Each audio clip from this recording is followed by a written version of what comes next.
Krista mang ite sampai lama Krista zara karong bol tuizo songte in zavain laliso Krista min sibai tabu kaseu ka o kan se thei tira kan ngai mota tra bebe ô sẽ thấy le in ming hi aro pui takia Krista mai te an hi a special le in kasia alo om katia zanina rong bol tura in zinga min han song ve hi kalom tak takani in anuam katia diet ina rong kan bol thelo lai lalpan ramla ka thu thelo yang mai khan hian YouTube pa te zoom kal tlang te pathian rong kan an bol khopa a rem chang kan dok zel te hi pathian khongai daro pi tak ni in ka sia lom le moya zan ina hai fel feli zai te kan ngai tha theya lom ka ti akena zai ngai nom tak te po ngai thale tura in ngai la in pi party sharing kha aro pui khop mai si ina an ne lo mang an nakara po mi alom tlat chuan ti ngai na lo pathian ina pui mai ni chulai min tak mai sharing ro pui tak mai kan ngai tha alom ka ti khop mai zanina yan thuk ya kan wa chu isu advertise enia atun lai ma em chu ka hriat lawa isu hi tun lai bo ro ka hian kan advertise sangai ni isu hi kan tlang au pui a that ziate a rin nom ziate a kan tana a impact ro pui ziate hi teni ho hian na sa zo kan advertise sangai ni ti lam hoi zogin pathian thu ngai tu hawa kan thang ani pathian thu thiang him ngai thang u sang som thung pali chang khata sang som thung pali chang khata lal davida ahun laya lal ro pui tak mai mi hau sal thu sei ngai thang eng lai poin lalpa chu ka fakanga ama fakna chu ka a chuak wang ati eng lai poin lalpa ka fakanga ama fakna chu ka atang yan a chuak fo do ni in iswa a choi moya a advertise na sa le ani in galatia bungruk sang song palia pathian thu lo ngai sale langin tir ko polan ti hian a so ani ke ro chuan kan lalpa isua Krista cross lo chu ka chuan lo tur zia mai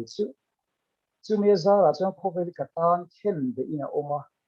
ke po khovel tan khen de in ka omani ati tir ko pola hun lai mi ro pi mi thiam nam tha khan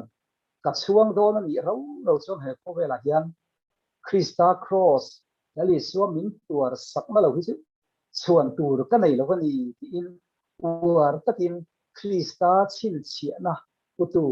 Krista ta tu te poi tu ya chu tiang ang chot ke chu Krista chin chia ka ni isua Krista chau hi ka chuang do la ni chuan tur ka nei ti in asoy ni at tu tiang lemong kan sia lal pang kan tan mal song se amen kan soi ta kan khan zan ina yan isua hi i advertise na sa temua tun ai na sa hiam pathian hi ifak tiang u choi moi tiang u ti ka thu ya kan thang ani hey tun lai hi world of advertising khofel ani to eng po enila advertisement world kan chenga ta chuan fak na tel lo chuan TV poi en hei to bang lo tiru in YouTube te po hi kan play china amas atira mo to pa mo alive vela advertisement a nge maya fakna kan hotel nge ni kan phone a po ni thau tu na po ring to na khan COVID-19 sumi khami ti hi ngai tha ma sak nge tha angai ka me ni tiru chu tiang chu ni Paul company le mimal in zorna atam khop maya achang kai le ni tiru ni mizo zinga the chuan asorazo thadzia gihon te amoi tai works kan tiang chi zong te poka alo chuak zum mai ni advertisement hi enge ni ti kha han sei zuk pe langin mi ten an thil siam a mi dangin an du thei tur ta na fak moina ti ten han sei pe la an thil siam an pu chuak mi te thin lunga cham tura le i om tura an fak na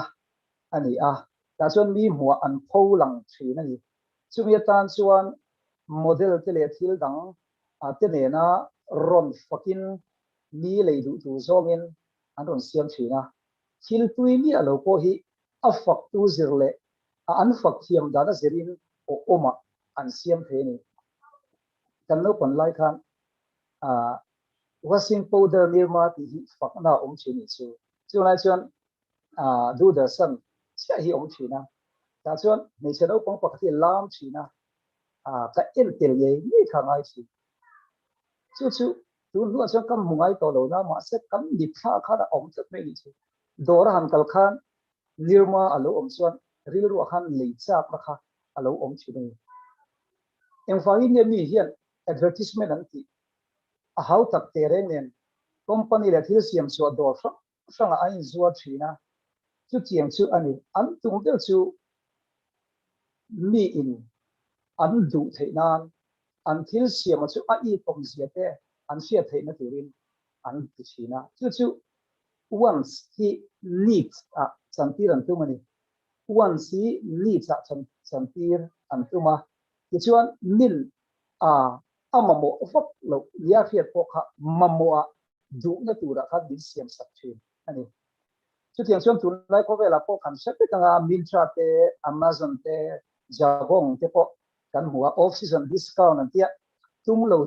chung po hian an advertise tiang chuan kan lei le ri mai chin ani buy one get three free ti te alo oma in flat 50% off ti te free shipping ti te lo china chu chuan ka ngai tu na ati tu yang len khop mai tiang anga khobela thil chi sang sang adin zot la hian keidin kan du ber le tha kan ti ber lal I so hi engtin nge kan advertise ya aro puisia a chasia chu engtin nge thiam takin kan zok veang chuwi ni lo chuan tun la ya pathian ong ring lo te wal out ka an ron lan so mek na hian ka pathian ni arin ta ka pathian ni thasin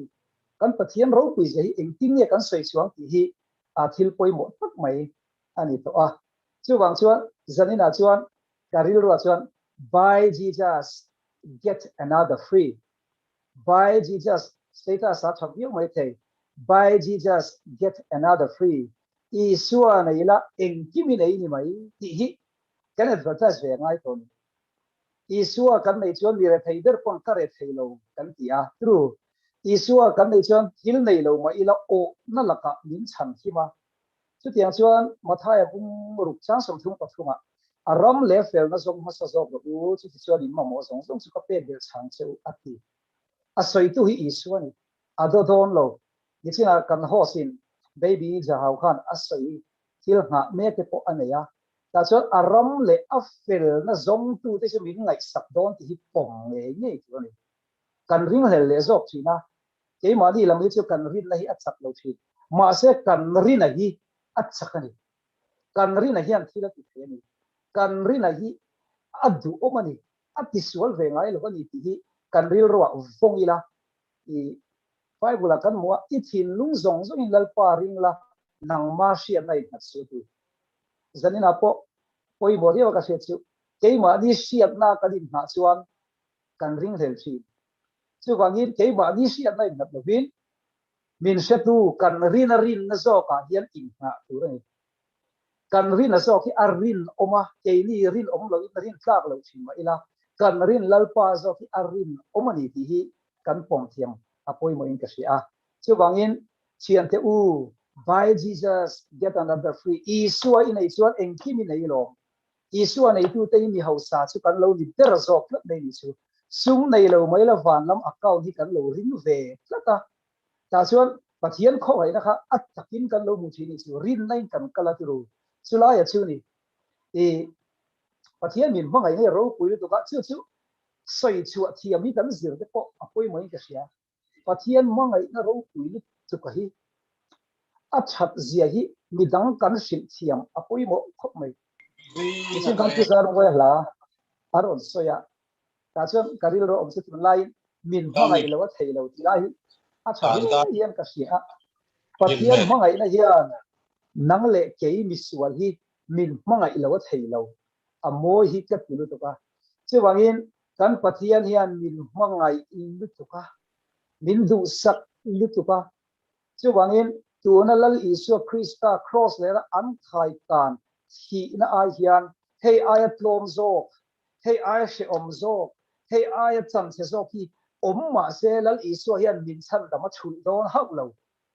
chu tiang khop chung kan pathian hian min mangai pathian min mangai na ro pu ni to ka chu chu kan advertise sat angai khop ani tin kan pathian hi a ro pui zele a shil lo na la dik zia te hi kan soi tamapoi moi ka sia bible a hen shil lo na om chin tru shil lo na zong zong hi 100% in alla dik vek kan pathian hi mak lu to kum sa sari velam mi ka te ho ina an soi Nazareth kwa Isua apiang don a Bethlehem kwa Isua apiang don ti te khamo a theng di thop mai li kum sanga no kelin na tu ka kalo le gang kan ti kan thut fo ma se pathian thu tia me ro an to fe lo arin tlak to a reliable ni ti te hi kan sil tam apoi mo in ka sia a taksa rilru tharau dam na kan pathian a hian a om fe kan lali so Krista cross deram lo thi sen luang a hian taksa rilru tharau dam na oma chu mi te chu nasa zokin a chat je hi kan sei chu apoi mo le in ka sia a keilin o oma kan siam lo chuan tu ge siam chuwa chuwang chuan pathian rin hi anuam a hlim ong i anuam ka ti thina te kha marwa ti la ti poni sin khan a sei zoka kada po han chang thum na moni khan ka in chuang thin pathian fa ka ni hi ti te hi a karil ru tak ni misual mi fello pathian khongai na wanga o afa amin han bua very much mai pathian fa hi ro pui tu eng tim le tu eng tim ti thei fa chu aya in chu na tu ro mun le tu ku zoram thanga fa emo India prime minister fa ni ai chot la ro ui takani ai hen lo tu chung hoina ka fa ngai te pathian mangai chu afana sa em pathian fa te min vuat ta thi ti te hi han chiar hian a lim ong chi ni tu pathian fa kan ni te hi nasa zo ka kan sai apoi mo in ka sia a chuwangin company te alin zuar i om thiam hle a ta chun model chatak tak te an mang ang che hian keini lalpa model te hian pathian rin lu sia te pathian rin chat zia te pathian du om zia te hi nasa zokin i advertise ang i manifest yang i soi nasa tiang alim ong sin at cha sin har sak na huna te le hian pathian rin chu tha sin tia nasa zok kan choi moi zeli zan ina acha in keringa ati to me te po in ni kering bokani athushima pathian ro puina tur po ni chia lova kholaya tlangwal zurui pani pathum an awa buaina an siama chutiang angan om the ni chuan keili pathian mangai te hian heti za thian intel kho min kan khotlang hi kan timuanga kan khotlang kan siam thatia pali ve lek tlangwal om thadu lo in khotlang kan ti boi chuan keili ho hian khotlang kan siam thatia ti hi ke karil ro hen om ve tlat mai ni chu chuwangin a chia rimut long hi ni lo a tha kan tam ve ni pathian khowai na zara chutia ang zonga kan rama kan khotlang an omani chuan kan ti ve thei dong ni chakani keili ring tu in tel khom te hian kan ram le veng kan sa khuwa hi kan hum him thayang pathian tan la sapanin kan thok thayang ti hi arin omin alang ani tirbo polan ti hian soya chamchin tha chu ka za ui si lowa ati zalina hian bible kholai lo kemte bible kholai lo kemte labu te kholaya kan lo zai mo kan lun chima hian kan lo zak palang ti te ka law i a in top hetiang ken hi a chat top chan chin tha hi ka za pui si la kwa ti lu na hi nal sa le zoli zani na hian han zir le ta ila chu hoi chu ni lo hei pathian in fakla min pe vea la sak chho lo adia kan chuang zo ka sin ti hi pathian in hla min pe vea kan la sak choi na lo om lo wa ta chuan athuna na chuan kan za pui don lo kan lal krista hi za pui a hnekin kan chuang zo ka sin kan choi moi don kan choi sang zel don kan lal dik tak krista chau chu ti hi pathian in min pe thar ve a chu wangin Isu Christ kan za pui don lo ateu lo chu ai pe chan za pui a hnekin kan chuang zo zanina hian chuan le zual tu chu wangin kan chuang don ani chon Isu Christa cross mangai na ba ki ke ni chon chuan tur kan nei lo ti hi a chiang le in ka sia ke mania Isu du omna kan lan tir deu apoi mo in ka sia khovela thil thar alo chuaka thil hui kan ho zelangin zanina hian pathian atanga kan dom thar te po kan pe chuatama kan soi chuatam apoi mo chunga tan chuan kan nun kan buat sai apoi mo kan mi zia te kan rong bol na te chuang chu tel cha komzo biak cha komzo ka pathian te hi thu kan puana kan in buat sai zela tha ome chunga tan apoi mo tlem tlem han sei kan wa pakhat na chuan lalpa fak pathian hi acha kan ti ni chuan nuam ti takin ho u i fakang u i choi moi tiang u fak satlia ni lo hi fak satlia ti om te kan se defa lim pu yang u pathian hi fak satlia ni lein ho u i lim pu yang u van lal reng ro pia ra lung lu ka sarta kan ti atu kan zai china ta po chuan lung lu char mel hi kan putangai lung lu char mel chu ahim chin pathian kan fak ko nuam ti thabin mi te en tom tur lo in i fak yang u ti i kalin som du nani tin ring tu ni hi ahun lai chuan i boring don chatin kan se chin tu kan thei ro lai po khan ki thế kun rin omin lo omro ti chuan du la lu khum ka pen se han ti te ka hu phur che lu to an te lai khan har lu tu ka ti si boring don in ma se atak takalu chilin pathian mi ni hi ti sual lama chan hi zalen na lo ni zong te mai sual laka zalen na khovel thila po zalen na ni alo boring lo zia te hi nuam kan ti zia te hi mi kan sil tam apoi mo in ka sia in lung ngai le mang an nia a chalu tu ka ni ti te hi soi apoi mo in ka sia zalina he pathian le lo taila o ka thi to ngem ti te ka ngai ko chi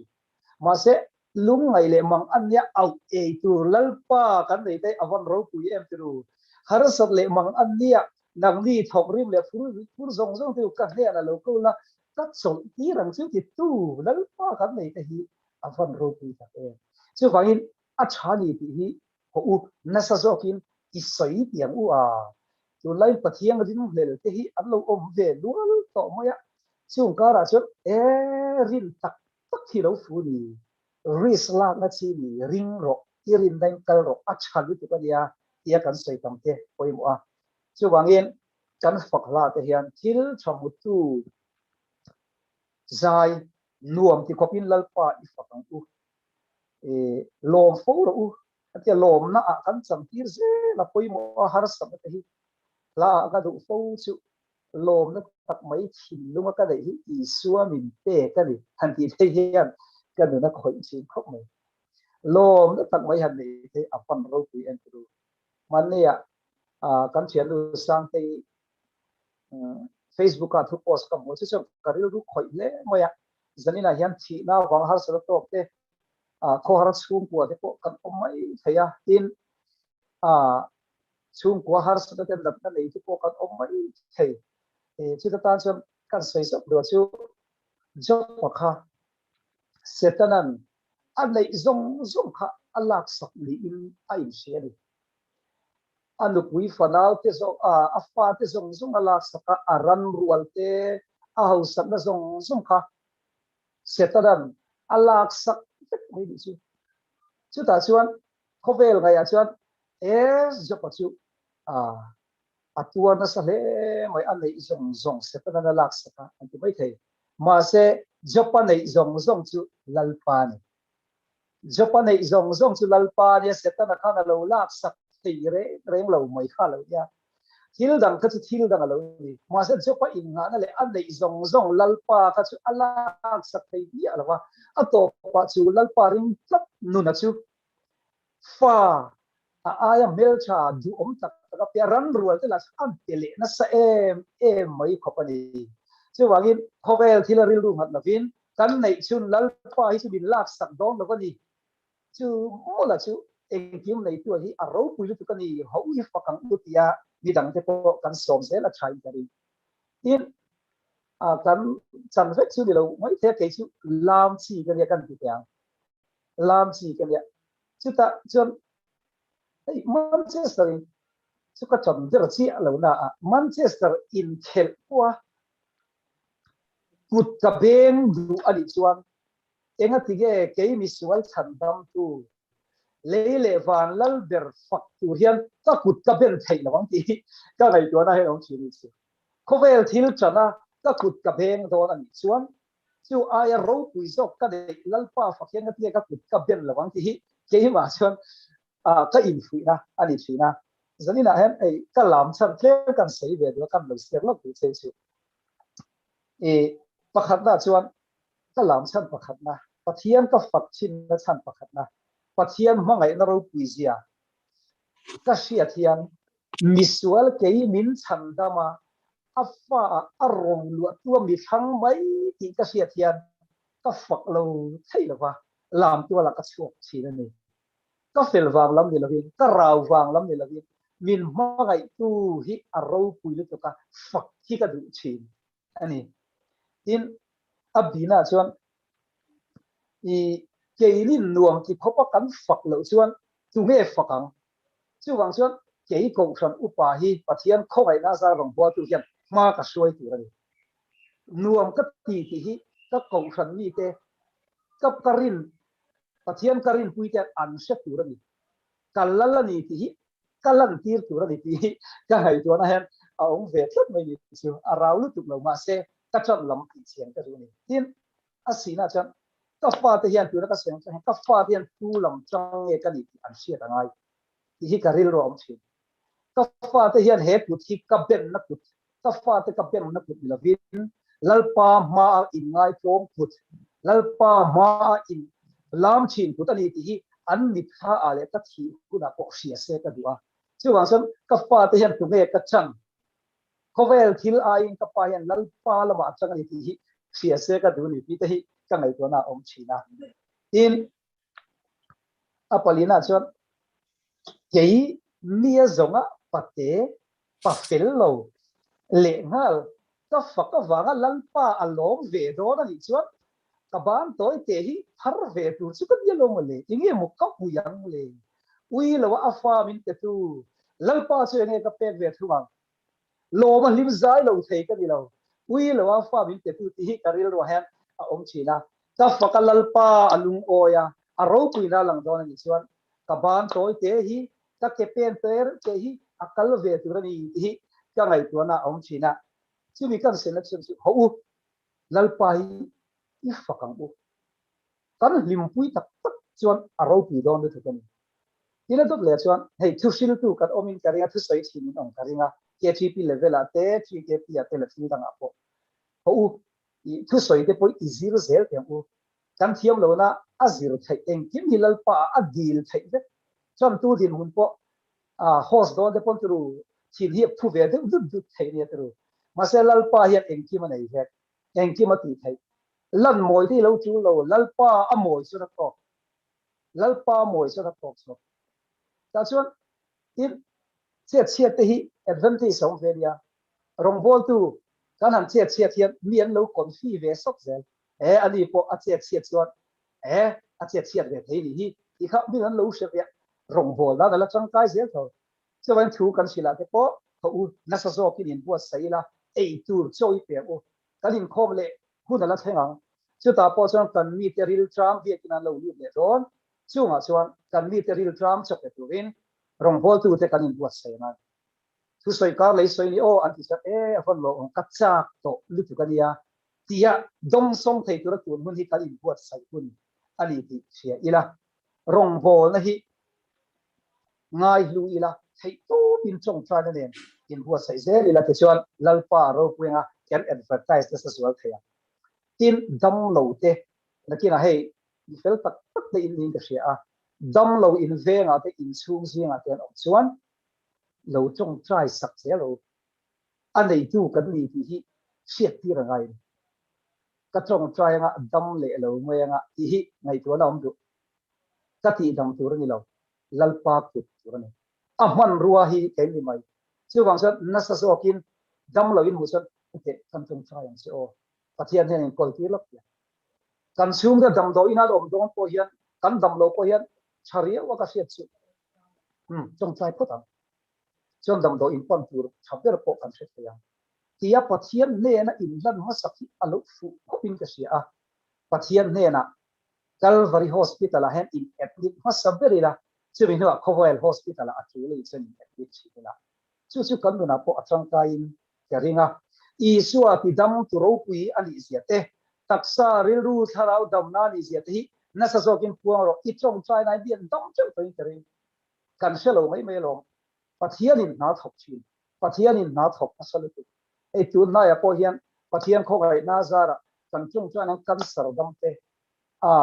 tam tak an chat me ni chu kan rin a hian kan rin zok keima lam a in kan rin lalpa thi thei so ki man tu chu wangin lo chong chai na sawla lo manifest sa pe pathian thil ti thei je hi in kan in thu du ni tin pathian soi moi na chang kai dang lia ka sia le chu ni tin nu na kan nun hian lalpa soi moi na chak thok ni hei hi pathiana ni tina ama kan tiak kan soi hi kan nun pu ya poi mo chi mo antina lalpan thamwa na te kan soi a tu thamwa na kan soi chuan mi thamwa na kan si lo ka thamuang bok tu ra ni pathian in thila ti thei ti hi kan soi chi na ni chuan ke man ka ring tu ra ni tin pathian hi khong ai tu ti kan soi chi ni chuan ke man min khong ai ni ti rin tu ra ni sutia kan tia kan nu na hian kan soi chi hi ene ke man ni nu na kan ti lo ti hi ngai tu chin tai la ti chuan nun pui hi pui mo lai der chi ni tu lai pathian tu tharau mi kan ti po hi a me ne mo hallelujah pe ka ari chap chap ringut lam hi ani la wa chung chu a chalu tu ma se at taka kan dun tu na bun hlau na huna hian samuan na mo tin do thei na te hi thin rim la ya man si ring tu thin chedeu ni te hi a chaber dot tu ni antina do thei na te po hi huayna om lo chom do ngai mi lo ne ma ngai mi lo ma se huayna le har satnan om chia kha aman huna ni mo ti khai nei tu swat tu ra ni I thin ri mu vele in sum theina man hun chia ni ti khan nei to ila ti chon tharau mi kan ni mai a chan chu in sum theina chu tharau ra ni ba ka he thiam em a kan pa lalpa ka dong ani o ti lam ai chuan ke ma ni om sa kan control a pathian ro pu na tu ra kan in sum kha tharau ra su lo ni tharau mi na chu lo ni mai chu chu ni zo ka chu kan il ruwa a kan tar lam thiam a poi mo in karinga kan nu na isua mel kan lan tir tam po le kan advertise na sa don pathian min rin nan sam yang ti arin omani eng po ni sela in om dan chu krista chan chin tha nen in moi ro se e Philippi bung khat chang som dile pasare kan huang khan kan om dan le krista chan chin tha kan om dan mang hen ho u isu I advertise na sale swal ken u in kan in so many in ring tu re reng su a eng zonga thil thir fo tu ra a eng zonga thil thir fo tu ra ti lai hi oi moi ka se tu lai a chuan hey phone namiron dia te ni mo so ta nom china chu ho ra reng su a eng zonga thil thir thiam lo an ni tlang pui chu an ma ni chan kha an pom thiam mang lo chat ni chu a har sap na ring kha adin boy tir fo mai ni a eng zo ma the tu ni zanina tam lo te lungai te lo oni pon mi in kam china in soi ka soi ve hun lai ta ni eng ti mi kam chin kha kan ti kha o I dam le lu tu kang I thale mo yang pathian zara I ti kha I dam lo lai takin lo in su ve ro a chal tu ka dam le mo yang lal pa zara ti kap tu ni ni china kan la kan play I dam le don I iPhone Krista zara I dam le nge don I de thai don chu positive thinking a chu ni chu ni I nuna kan advertise na ta na poi mo em chu ta chuan lal davida chuan ni ching khang kam samsung ni pathum na khan se chang sarina moni khan hian a sei ni lal davida chuan mathei lovin I that da le mathei lovin I that da le gil le chuan ka dam chung zong hian ni zui zela ga ti chulaya I davida mental chu kan lo fe ne mathei lo mental ti nei chi mathei lo ka dam chung zong in I that da le ingil nei na ni zui zela ga ti chuan lalpa ina tung khoi ko ma renga chu mi ông jesu davida kan har sap ko ma sela lung ai to ma se aril ru kha ma thei lovin I that dai lalpa bin om pi don thau ti kha ania chu bai christian chu kan positive tu ri e a chale mo yang lalpan re ma tu o har sap lia lung mai chiang tu te ani lo mang an lai chan ui far tu nai teng lalpa kan ya chu wa chang ke chu ka hi mu don ani ka cha don ani lalpa a chuan ka him zelang ka tha a thi na polo thengang ma se lalpam thil thasok ni te don ni ti a ring tu chu positive will ru nei tu ni a kan rom so se te po kan sai thina adike ma se a fel kan tam lu tu ti dei thei ni lo tu lalpa lama in ti chak kan tam lu tu lang li ho te po kan dei chu chu lo khotina kan nga ani tu kan tru chu wangin lalpa hi kan chak na ni a ke ma ni chak lo moi la kan rin lalpa hi chak lu tu ka wangin positive thinking kan nei tu ni Davida chuan Goliath ha hena Goliath ha muwa Israel ho zong zong an hlau vek apalian si ne ngai na omlo aral thu ma thasi ma se Davida mentality a chuan Davida ring to tra mentality a chuan alien boka ka hla hau lawang ti ka Davida mentality ni chu adang dei attention alien si abo om ve an ti ma se Davida chuan alien si ka hla hau lawang chu mentality chu ring to the chuan kan nei chuan Korinthon khat bung khat chang saria khan engting kan sai kan hu kha pathian chuan hlau na tharau min te lawa mangai na le thil ti thei na le fel takati thei na tharau min te ti engting kan ngai tu na tun hlau na khowela kan om mek la hian kan ring lu kan ti poi sena na poi mai sia lalpang hlau na tharau ke lo sia mangai na le thil ti thei na le fel takati thei na pe zok se chuan chuan lalpa a lo ti sakla ti chuan min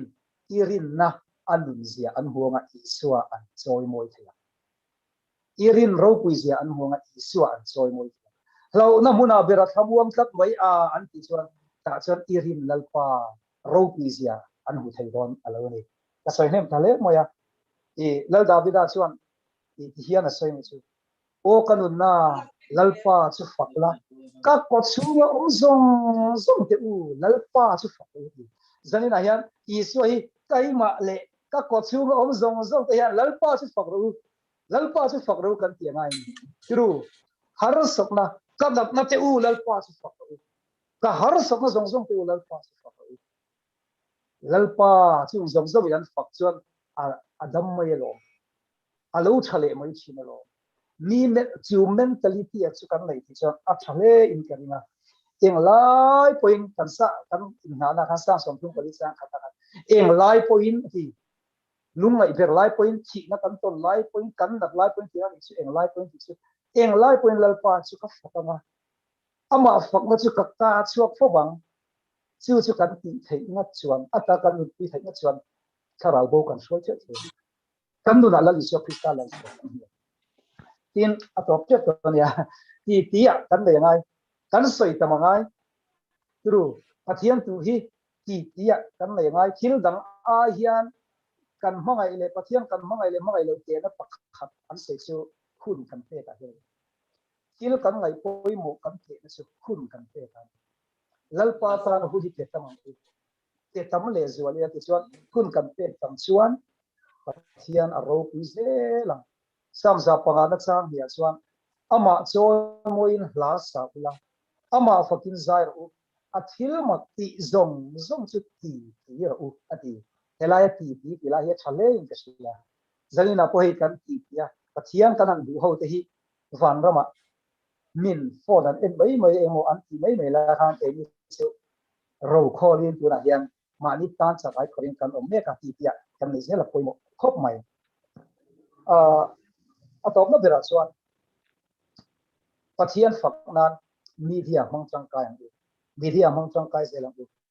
kan phone kan hmang kan hu ve de urek mai tu te po phone khoi hi amot lu tu khoi tam chuan rin lo lai kan lo hu de chi chu vai mani dewa chang to khan are le de to zin ka tho hian phone a dar zat en hi ka chin khop ni chu ka tho ve le dar za le to ma se chu ta ka khet tak chu ka tho ve le ka trong trai po ta chu mi ma chung phone ka khoi to lo ti te ha ka in tiang ve le chu ke bi a po chu ko chu wangin i media te hian min lo ki boy bi chu pa ge ta chung lalpa ka trong trai po ta nga chu mi phone ka khoi yang chi te chu mi ka ra chung phone ka khoi lo wang te a ka soi tum tak zo ka chu hen phone le media social media ka ti hi u na sa zo kin pathian rong bo na ma in status te ka pathian thu te pathian chat te I testimony te post na lo bang na saro min engkim nge anu ngai ti la ba poi mo lo he phone a hian kan chia veng chu Hindu te Muslim te Zoroastrian te pathian omring lo te den kan om vek chu kan om khom na huna chuan keinin pathian thu kan post lo chuan keinin chan sin tha kan sei lo chuan tu nge sei to chuanga chu wangin heng zong zong le na kan om khom na hian ko u kan social media hi pathian rong bo na sa zo kin hong le yang u dei sei na bidang he na isiam thar le yang u status thadeu deu isiam yang u ta chuan like le comment mo viewer lama hian hoi du lo ila lalpa ta ene ka ti ve lai poi mo chu ni lalpan ni pakhat achan dam pon ato kolom ni pakhat ril ru alo kai fo pon ato kolom hetiang mo hian u e kalin khom thei lo la hian media hi nas takin ki mang chang kai zel te u kan tia zani na ko min ron so ka lom em na chu pulana min on sila ai ka ti thalo la san su pathian rong bo na hun cha in kho ve na zar ka lo nei ve tu kha a ka lom tlat ve ni chu khatiang zel khan ho media mang hian rong ki bol tiang u setana chol si lapa eni kan lo in salap abiat in khom remote mai kha kan lo ngai tu chuan khati huna chuan awm don lo ni tim tun lai nan sei chin pakhat chu fiam thu ka mu pakhat chu enge tun lai enge ti engwa ka ti lo Christmas ka ha ti kha fiam thu oma ani ve mel khop mo covid re remote kun remote ha ka kan lu chuan kan lu ya lu lawa Christmas ha remote kan lu chuan kan lu lu lawa ni tin hian kan lu na lu tu ani ege motal lalpa tan ka ti tu ani ka soi thiam lo ni pon kan in sung kil khata ka lo chong cha hi lalpa alom ka da ta mun cha lal pi midang ka lo chong chai sa ki rong bo na advertise la ro ku wi tu na chunga midang ta ni chong chai ta sin lalpa alom chin chuwang chuan zanina hian ho ke ni ho chuan ke ro chuan kan lalpa isu Krista cross lo chu ka chuan lo tu zia mai chu in ti thar le piang utru ke ro chuan kan lalpa isu Krista cross lo chu ka chuang do ni chuan ka thom no thar te a ka branded thom no te a ka sam te ka in sei na ka makeup te ni lo hin ka chuang do ni chuan te chuan lalpa lo chu chuan ka nei lo tia zanina hen lalpa hi chuwa takin I advertise so mo te amma ngai na chan chin cha ba ni ka tan chuan tu da om lo ke liang bi re thei mi ting lo ram re thei le ngal chuan tu dang kan nei lo lalpa chuan mai tur kan lo ni lalpa hi khovel ram song song a hinga tham ma chuan na sa zokin u I advertise la u tin kan som du ani ola chuan galatia mi kan hena asoyang khan u ke ni po hian mizoram mi ten hena hian kan mi ten hena hian ke ro chuan tu da kan nei lo fe mel bui maya te izon na te eng ma chuan tu kan nei lo lalpa che ka chuang kan chuang zo ka ni lalpa hi kan ti zela poi mai ka chuan company lian le mi house sa ten fakna model ro pui tak takan hang china model a po mel tha tak tak an thang china mi ru om te an song chin ma se nang le ke mel thalo mi fellow thiam na nei lo hi lalpan ama fakturin min du ve tlak mai liang le awaro pi em patian fakin hu ro se nang le ke hi chuan tur nei lo hian lalpan an thok ve turin am model li turin a chan chin cha su turin kan min mai sia po ve turian min iai lo ni chu patian awaro pi em chu wangin hau kan thai to kin lalpai fakang u kan thai to kim kan du din advertise u pathian ro pu ni turin hau nasa so kin tru amma kasi nang le ke lalpan min thang tlap mai ni chu chom kai lo ber te po min hang tu zanina hian kan fel lo na song song len ama hian a chan chin chabi ziate a khoi na ro pu ziate belman om ani ziate hi puang da turin min lo tiai lo min lo thang du ani iswa model in kha dali iswa model in kha nasa takin ama lo ti larla lo chon sang la lo advertise de lang se athu kan soi te lo ton kan tam so se amen trong trai na kan hang lo kai o trong trai yang lalpa kan pathian mi fel lo te mi thing lo te i khoi na rong bol na thok ve tu ra bi chang hi chom kai lo ber ka to mang du hi kan volom em khovela company le lalpa kan pathian market lian te chuan mi tha mi leiti mi du om mi ning cha te an sang chu ma se mi sual I chan chin thil tu le I chung chang thu mi ro pui ber chung chang thu soi tu ra lalpa mi sual te din tham ve wa in kan lo ma I bing kan fa ka lom thu kan le che kan rama hian nasa so ka I ro pui sia te I thil ti thei sia te mangai tu ni sia te hlim na top lo nei tu in sia te hi kan puan sual le thei tu in zanina kan thu soi te khowai patin mal min som sakang che lal davidan eng lai pen lalpa chu ka ama phong na chu ka chua pho bangati amin kan ka kan nun dan kan che sia nangma lalpa kan pathian kan choi moi ve thei tu che in lalpa kan phai na la ya pia nga min dom kang la I mel mun min pi la lalpa kan pathian I rong bol turin din ki sak thar zelang che lali so krista min kan bi la che amen